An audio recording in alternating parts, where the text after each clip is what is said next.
Alright, 2023, new video, new me. It's common tradition in Japan to come to shrines and pray for good luck for the rest of the year.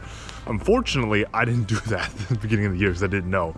But never like that never. So today we're going to be hitting up 3 or 4 different shrines and temples, and hopefully that'll make up for being late at the start of the year. Today we'll explore Matsudo City and pray at every shrine that we come across. Matsudo City is a vibrant and dynamic city with rich cultural heritage and plenty of opportunities for outdoor recreation and leisure activities. We start our adventures by going headfirst into a bustling fish market of Matsudo City. Here we are today ready to cycle Matsudo City, but before we begin, right there behind me is the Matsudo Southern Fish Market. That place opens early and closes early, so I woke up at 5 a.m. to get here. And it is ironic, land of the rising sun. Let's go check it out. While Japan's largest fish market is the Tsukiji Fish Market in Tokyo, today we're beginning our journey in Matsudo City in Chiba Prefecture at the Matsudo Southern Fish Market. Although not as big as the Tsukiji Fish Market, the Matsudo Fish Market is still impressive for its size and a great place to escape the hustle and bustle of Tokyo. I probably wasn't the most hungry when I came here, but now that I'm here seeing all these fishes, let's grab a quick bite to eat. I'm worked up quite a bit of appetite just getting here. Here we go. Alright, now that we just finished exploring that morning market with those giant tunas and we got some food, let's quickly polish this off and hit the road to our first destination. Alright, now that the food's all done, let's hit the road. Let's go. As we cycle away, we arrive at our first temple of the day, the Hayaseyama Hondoji Temple. Alright, here we are, about to reach the Hondoji Temple. Let's see what it's got. Left, right, where should we go first? Let's head to the right. That doesn't look scary at all. Let's go. Scary bushes aside, the Hayaseyama Hondoji Temple is usually known for its magnificent scenery with its hydrangea temple and seasonal flower temple. But since I'm dumb and didn't do research beforehand, I came in the middle of winter, and the entire garden is dead. Go figure. But not all hope is lost, as I stumble on our first temple of the day. Alright, I think we see our first temple. Let's give it an offering and hope for good luck for the rest of the year.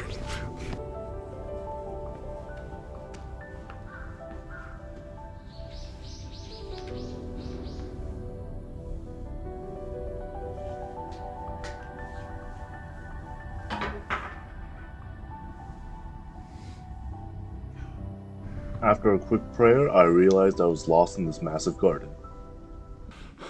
Trying to navigate here is actually a bit of a struggle. Everything's in Japanese and this place is actually massive. Just to give you a perspective of what I mean, check this view out.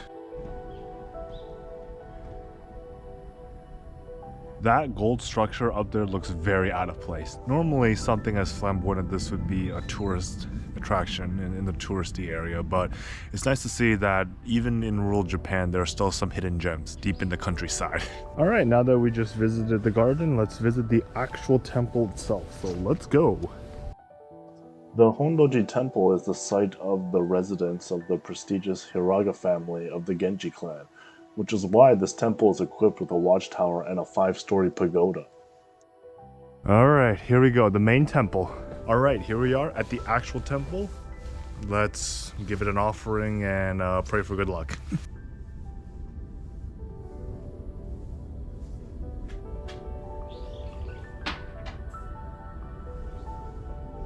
I'm in a bit of a festive mood today. Let's spend money on stuff I would normally do. Let's see if we get some good fortune.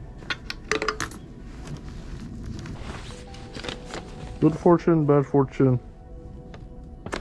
Who knows? It's the thought that counts. And we could also light an incense. Sure. Let's hope this works the way I think it does.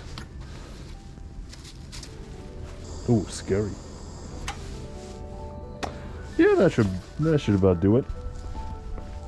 To good fortune and good luck this year. Wish me all the success.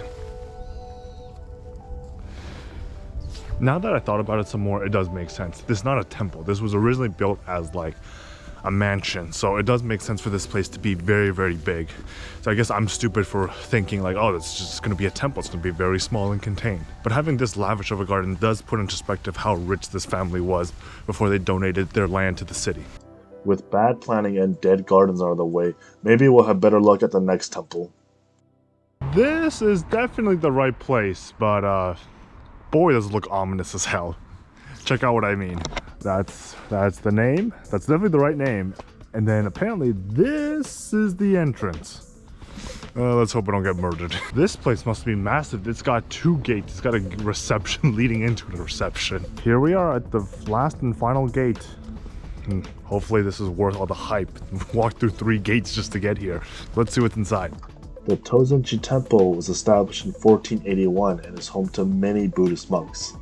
Besides my complaint, the long walkway emphasizes the seasonal atmosphere from the towering evergreens and the changing leaves shading the promenade and keeping the temperatures low. At the end of this long walkway, we are rewarded with historic treasures hidden behind these mysterious walls. Alright, so I can't actually find in the alleged treasure because the monks, if you can hear closely in the background, they're chanting, but you know, that's still fine. I'm just here to pay my respects, wish for good luck for the new year. Let's check out the main temple itself.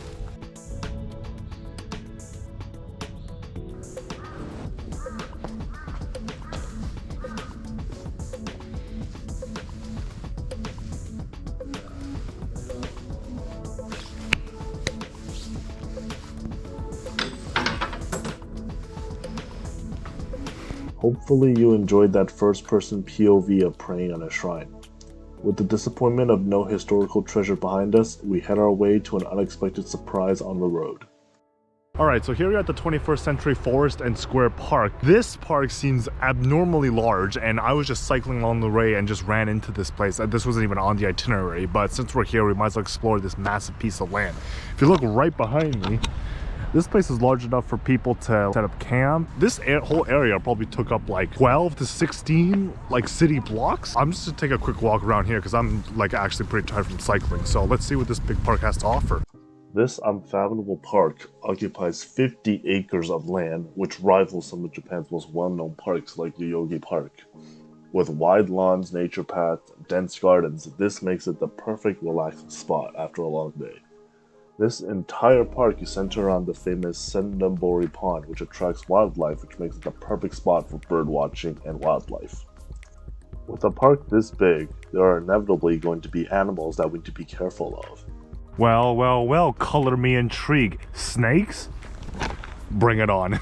Unfortunately, or rather fortunately, we didn't run into any wildlife or snakes, but something else caught me by an even bigger surprise. Oh my goodness, flowers blooming in the winter? Who would have thought? Check this out. The park is beautiful in all seasons, but especially in spring when plum and cherry trees bloom. In April, when the park hosts the Tokiwadara Sakura Festival, the park is transformed into an avenue with densely packed nature along with a variety of cherry trees. The most amazing thing about this whole thing is that despite this being like a flat piece of land, there seems to be overarching trees that make this feels like we're in some sort of in a valley. The trees, I have to say, aren't particularly huge, but there seems to be enough hills here to make it seem like this its own enclosed park and its own enclosed space when I can clearly hear cars just going right by the highway. So it's a nice little escape from nature. This fact of an enclosed valley could not have been more evident than standing in front of the Sendambori Pond.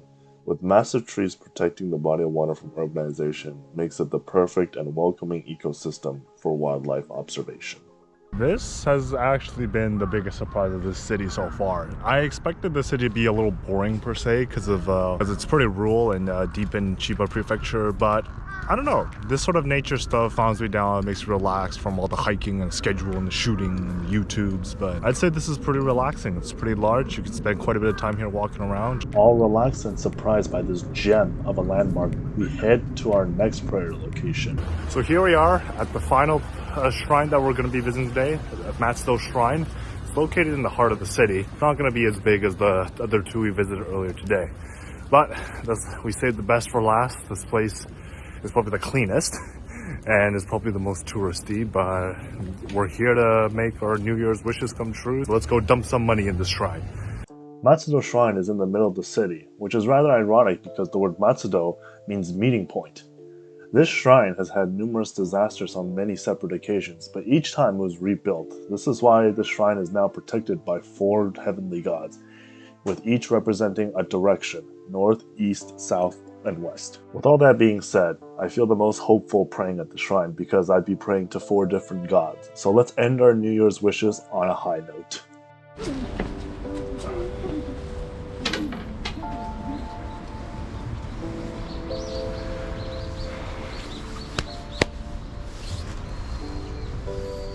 Alright, so that's 3 shrines down in the matter of 1 day. Hopefully that makes up for the fact that I didn't go on time during New Year's. So hopefully my wishes come true. Bidding adieu to the 4 heavenly gods, we head on our way to another landmark in Matsudo City. Alright, here we are at our last destination, Tojo Park. It's a decently sized park, the park being free, and there's a museum that requires paid entry. So let's see what they got inside. Considering how amazing the last park was, I expect this to live up to the expectations, but you never know. The last park was so good that maybe that sets the precedence for all the other parks in this area. Before we hit the museum, let's just first explore the park before we get to the main attraction of the museum. The Tojo Historical Park is a place where you could see the residence and the garden of the Tokugawa family in the Meiji area. Although the Tokugawa family has left the seat of power, their power still continues to this day. Akitake, the last ruler of the Tokugawa family, opened the Tojo residence in 1884 and completed the garden by the end of 1890. This site, which once exceeded 70,000 square meters, is now a historical park that we see today. I was ever so worried about the city not having like a sky view of the entire city, but I guess we found it in this park. So I'm just gonna relax here for a bit before we head off to the main museum. The Tojo Park sits on a hill about 25 meters above sea level, which gives us a chance to catch our breath and enjoy a relaxing view of the Edogawa River as well as Mount Fuji on the west side. Alright, the Tojo Museum of History. Let's go.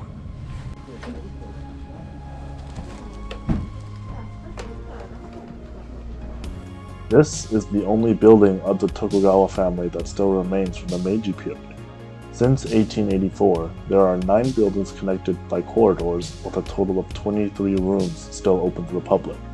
The building can be divided into 3 parts: an area for visitors and socializing with other households, an area for family living, and finally an area for staff. The historical value of the former feudal lords is still highly appreciated to this day.